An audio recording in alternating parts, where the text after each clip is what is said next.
Hello students, हम लोग 9th class की फिजिक्स में दूसरा लेसन बल तथा गति इस क्लास में पढ़ रहे हैं और आज एक नया टॉपिक ले रहे हैं। मैंने आपको न्यूटन के गति विषय के तीनों नियम पढ़ा दिए। पहले और दूसरे नियम से संबंधित मैंने व्यवहारिक उदाहरण भी बताए, दैनिक जीवन में हम लोग जो यूज करते हैं। इसके बाद न्यूटन के तृतीय नियम के उदाहरण मैं आपको बता रहा हूँ। पहला प्रश्न है, भूमि पर चलते समय पैरों को पीछे की तरफ धकेलना पड़ता है। आप सभी लोग डेली करते हैं इसको।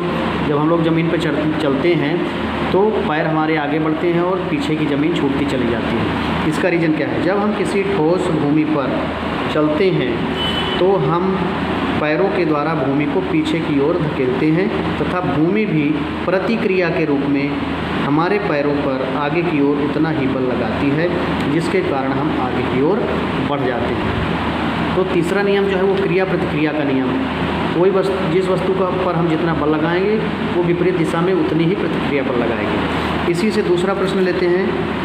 कुएं से जल खींचते समय व्यक्ति पीछे की ओर झुका होता है और अगर रस्सी टूट गई तो वो पीछे की ओर गिर जाता है। ऐसा क्यों होता है? देखिए, यहाँ जब कोई व्यक्ति कुएं से जल से भरी बाल्टी ऊपर की तरफ खींचता है तो वह रस्सी जिसके द्वारा बाल्टी बंधी होती है अपना बल रस्सी पर बल लगाता है व्यक्ति, और प्रतिक्रिया में रस्सी भी उस व्यक्ति पर उतना ही बल लगाती है, जिससे बाल्टी और व्यक्ति के बीच में या रस्सी या व्यक्ति के बीच में संतुलन बना रहता है। यदि अचानक से रस्सी टूट गई तो व्यक्ति पीछे की ओर गिर पड़ता है, अर्थात रस्सी का जो प्रतिक्रिया बल है वो व्यक्ति के ऊपर से समाप्त हो जाता है। ठीक है।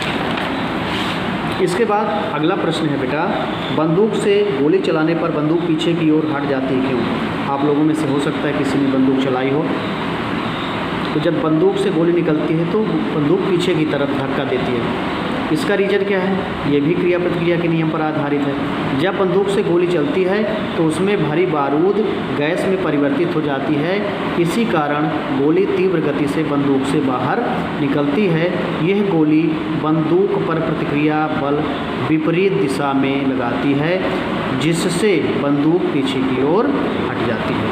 इसी से संबंधित अगला प्रश्न है बेटा, तैरते समय अगर आपने पानी में कभी तैरा हो तो तैरते समय पानी को पीछे की ओर धकेलना पड़ता है, क्यों? हाथ से पानी को पीछे की तरफ धकेलना पड़ता है। इसका रीज़न क्या है? जब एक तैराक अपने हाथों द्वारा पानी को पीछे की ओर धकेलता है तब पानी भी तैराक को उतने ही बल से आगे की ओर धकेलता है, जिससे तैराक पानी में आसानी से तैरने लगता है।